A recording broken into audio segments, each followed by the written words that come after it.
തൃശൂർ മണ്ഡലത്തിൽ നിന്നിട്ട് സുരേഷ് ഗോപിയെ ഇവിടെ നിന്ന് പാർലമെന്റിലേക്ക് തിരഞ്ഞെടുപ്പിലൂടെ നമ്മൾ പറഞ്ഞയച്ചു. തിരഞ്ഞെടുപ്പിലൂടെ എന്തിനാണ് പറഞ്ഞയച്ചതെന്ന് ചോദിച്ചാൽ, നമ്മളുടെ ഒരു പ്രതിനിധിയായിട്ട് തൃശൂർ മണ്ഡലത്തിന്റെ വികസനത്തിന് വേണ്ടി, കേരള സംസ്ഥാനത്തിന്റെ വികസനത്തിന് വേണ്ടി അവിടെ ഒരു വലിയ മന്ത്രിയെ കിട്ടും, ഒരു കേന്ദ്രമന്ത്രിയെ കിട്ടും എന്നുള്ള വിശ്വാസത്തിന്റെ പേരിൽ തന്നെ തൃശ്ശൂരിൽ നിന്ന് സുരേഷ് ഗോപിയെ ആളുകൾ തിരഞ്ഞെടുത്തു എന്നാണ് പൊതുവെ ഒരു കാഴ്ചപ്പാട്. അങ്ങനെയുള്ള കാഴ്ചപ്പാടിൽ സുരേഷ് ഗോപിയോട് മാധ്യമപ്രവർത്തകർ ഒരു കേന്ദ്രമന്ത്രി അല്ലെങ്കിൽ ഒരു ജയിച്ച MP എന്നുള്ള നിലക്ക് പല സന്ദർഭങ്ങളിലും അദ്ദേഹത്തെ കാണാനായി പോയപ്പോൾ ഉണ്ടായിട്ടുള്ള അദ്ദേഹത്തിന്റെ റിയാക്ഷനുകൾ നമ്മൾ പലപ്പോഴും കണ്ടിട്ടുള്ളതാണ്. അതൊന്ന് നമ്മൾക്ക് ഇവിടെ ഒന്ന് കണ്ടുപോകാം. Please police under nikkunna clear my way, please ask her to move back, സൗകര്യമില്ല പറയാൻ. നിങ്ങൾ ആരാണ്, നിങ്ങൾ ആരോടാ ചോദിക്കുന്നത്? വളരെ സൂക്ഷിച്ച് സംസാരിക്കണം. നിങ്ങളോട് പറയാൻ സൗകര്യമില്ല. മാധ്യമാരാ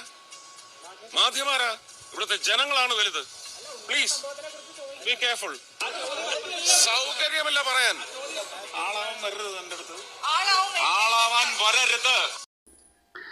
സുരേഷ് ഗോപി പറയുന്നത് നിങ്ങൾ ആരാണ്, നിങ്ങൾ എന്താണ് എന്നൊക്കെയാണ് അദ്ദേഹം പലപ്പോഴും ചോദിക്കുന്നത്.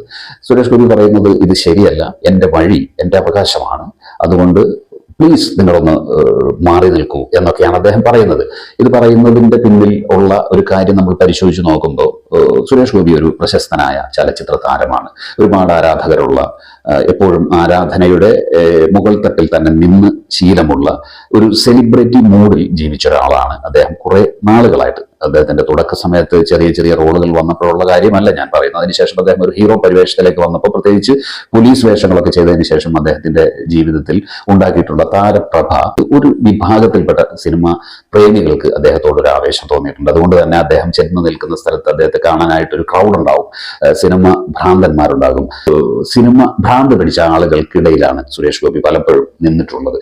അതുകൊണ്ട് തന്നെ അദ്ദേഹത്തിന്റെ അടുത്ത് വരുമ്പോൾ അദ്ദേഹത്തിനോട് വല്ലാത്തൊരു ഭവ്യതയും ആരാധനയും ഈ സിനിമ ഭ്രാന്തന്മാർ കാണിച്ചിട്ടുണ്ട്. ആ ഒരു സ്ഥലത്ത് നിന്നിട്ടുള്ള ഒരു ഷിഫ്റ്റാണ് സുരേഷ് ഗോപിക്ക് പെട്ടെന്ന് MP സ്ഥാനം കിട്ടിയപ്പോൾ ഉണ്ടായത്.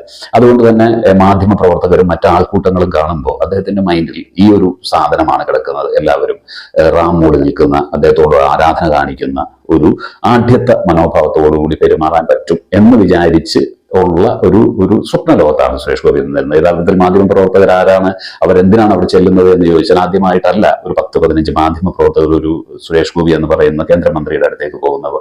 അവര് ഇതിനേക്കാൾ പ്രശസ്തരായിട്ടുള്ള അല്ലെങ്കിൽ ഇതിനേക്കാൾ സ്ഥാനം അലങ്കരിക്കുന്ന വലിയ ആളുകളുടെ അടുത്തും ഇതേപോലെയാണ് പോകുന്നത്. പലപ്പോഴും അവർ പോകുന്നതിന്റെ ഒരു കൂട്ടത്തിന്റെ ലക്ഷ്യം എന്ന് പറഞ്ഞാൽ അവർക്ക് പറയാനുള്ള കാര്യങ്ങൾ ജനങ്ങളിലേക്ക് എത്തിക്കാൻ വേണ്ടിയിട്ടുള്ള ജോലിയുടെ ഭാഗമായിട്ടാണ് മാധ്യമ പ്രവർത്തകർ അവിടെ എത്തുന്നത്. അതുകൊണ്ട് തന്നെ അവിടെ ഒരു റഷ് മൂഡുണ്ടാകും, ഒരു കൂട്ടമുണ്ടാകും. ഇവർ പോകുന്ന തിരക്കിനിടയിൽ നിന്ന് അവർക്ക് ബൈറ്റ്സ് കിട്ടാൻ വേണ്ടിയിട്ടുള്ള ഒരു കൂട്ടമുണ്ടാകും. അവിടെ അദ്ദേഹം പ്രതികരിക്കേണ്ട രീതി അദ്ദേഹത്തിന് അസ്വസ്ഥത ഉണ്ടാക്കുന്നുണ്ടെങ്കിൽ വളരെ സൗമ്യമായ രീതിയിൽ, മാന്യമായ രീതിയിൽ, സിനിമയിലെ ഡയലോഗ് പോലെ അല്ലാതെ പറഞ്ഞാൽ തീരാവുന്ന ഒരു പ്രശ്നമേ ഉണ്ടായിരുന്നുള്ളൂ. എൻ്റെ വഴി എൻ്റെ അവകാശമാണ്, വഴി തടയരുത് എന്നൊക്കെയുള്ള പുതിയൊരു അറിവ്.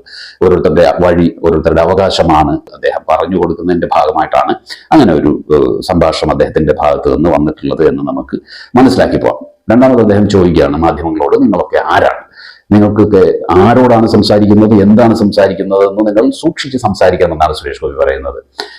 നിങ്ങൾക്ക് ആരാണ് എന്ന് ചോദിച്ചാൽ അവർ പറയുന്നുണ്ട് ഞങ്ങൾ മാധ്യമങ്ങളാണ് എന്ന് പറയുന്നുണ്ട്. അപ്പൊ അദ്ദേഹം ചോദിക്കുന്നു, നിങ്ങൾ മാധ്യമങ്ങൾ ആരാണ്? മാധ്യമങ്ങൾ ഇവിടെ ഒന്നുമല്ല, ഇവിടെ ജനങ്ങളാണ് വലുത് എന്നുള്ള സുരേഷ് ഗോപി പഞ്ച് ഡയലോഗാണ് അദ്ദേഹം സ്ക്രീനിൽ ആണെങ്കിൽ ഭയങ്കര കൈയടി കിട്ടുന്ന ഒരു ഡയലോഗാണ് റിയൽ ലൈഫിൽ അദ്ദേഹം പറഞ്ഞു പോയത്. പക്ഷെ ഈ മാധ്യമ പ്രവർത്തകർ എന്ന് പറയുന്ന ആളുകൾ ജനങ്ങളിൽപ്പെട്ട ആളുകൾ തന്നെയാണ്. ജനങ്ങളുടെ ഒരു 1000 പേരുടെ ഇടയിൽ നിന്ന് ഒരു മാധ്യമ പ്രവർത്തകൻ അല്ലെങ്കിൽ 1,00,000 പേരുടെ ഇടയിൽ നിന്ന് ഒരു മാധ്യമ പ്രവർത്തകൻ അവിടെ എത്തുന്നത് ഈ 1,00,000 പേരുടെയും പ്രതിനിധിയായിട്ടാണ്. 1,00,000 പേരിലേക്കും ഈ ജനങ്ങളിലേക്കും കാര്യങ്ങൾ എത്തിക്കാൻ വേണ്ടിയിട്ടാണ് അതിന്റെ ഒരു ഹെഡായി അല്ലെങ്കിൽ അതിന്റെ ഒരു ലീഡറായി അവരവിടെ എത്തി നിൽക്കുന്നത്. അവരും ജനങ്ങളിൽപ്പെട്ടത് തന്നെയാണ്. ജനങ്ങൾക്ക് വേണ്ടി സേവനങ്ങൾ ചെയ്യാൻ നിയോഗിക്കപ്പെട്ട ഒരു പ്രതിനിധിയോട് മാധ്യമങ്ങളും അതുപോലെ നിയോഗിക്കപ്പെട്ട ആളുകളും വന്ന് ചോദിക്കുമ്പോൾ നിങ്ങൾ ആരാണ് എന്ന് ചോദിച്ചാൽ അതിന് അവർക്ക് ഒന്നും പ്രത്യേകിച്ച് പറയാനില്ല. ഇതൊക്കെ കണ്ട് ചിരിക്കാനേ സാധിക്കൂ. പിന്നെ അദ്ദേഹം ആക്രോശിക്കുകയാണ്, സൂക്ഷിച്ച് സംസാരിക്കണം, ആളാകാൻ വരല്ലേ എന്നൊക്കെ പറഞ്ഞിട്ട് അദ്ദേഹം ശരിക്കും ഒരു സിനിമയുടെ അകത്ത് തന്നെയാണ് സുരേഷ് ഗോപി എന്ന് പറയുന്ന ആള് എന്ന് വേണമെങ്കിൽ നമുക്ക് മൊത്തത്തിൽ ഒന്ന് വിലയിരുത്തി പോകാം. ഇനിയെങ്കിലും കുറച്ചുകൂടി ആളുകൾക്കിടയിലേക്ക് ഇറങ്ങി വന്ന് ജനങ്ങളുടെ പ്രശ്നം മനസ്സിലാക്കി ജനങ്ങൾക്ക് വേണ്ടി പ്രവർത്തിക്കാൻ വേണ്ടി മാത്രം ഉള്ള ഒരാളാണെന്നും ജനങ്ങൾക്ക് സേവ ചെയ്യാൻ വേണ്ടിയിട്ടാണ് അവിടെ പറഞ്ഞയച്ചതെന്നും ജനങ്ങളുടെ ഉത്തരവാദിത്തങ്ങൾ ചെയ്യാൻ പറ്റില്ല എന്നുണ്ടെങ്കിൽ സിനിമയുടെ മാസ്മരിക ലോകത്ത് അതുപോലത്തെ ആരാധനകളും അതുപോലത്തെ ആരാധക വൃന്ദങ്ങൾക്കിടയിലുമൊക്കെ രാജാവിനെ പോലെ ജീവിക്കാനാണെങ്കിൽ അത് ഇന്ത്യയിൽ നടക്കുമെന്ന് തോന്നുന്നില്ല. സിനിമ ലൊക്കേഷനുകളിൽ, സിനിമ സെലിബ്രേഷൻ നടക്കുന്ന സ്ഥലങ്ങളിൽ, ക്രൗഡിന്റെ സ്ഥലങ്ങളിൽ, ഇനാഗുറേഷൻ വേദികളിൽ, എവിടെയെങ്കിലും എന്തെങ്കിലും ഒരു പ്രോഗ്രാം ഉദ്ഘാടനം ചെയ്യാൻ വിളിക്കുന്ന വേദികളിലൊക്കെ ഈ ആസ്വാദനം സുരേഷ് ഗോപിക്ക് ആവോളം കിട്ടും. അതിന് ഇനിയും അവസരമുണ്ട്. ഏൽപ്പിക്കപ്പെട്ട ജോലി കൃത്യമായി ജനങ്ങൾക്ക് വേണ്ടി ചെയ്യാൻ ശ്രമിക്കുക. എല്ലാവർക്കും നമസ്കാരം. പലതുള്ളി പെരുവെള്ളത്തിന്റെ മറ്റൊരു എപ്പിസോഡുമായി വീണ്ടും കാണാം.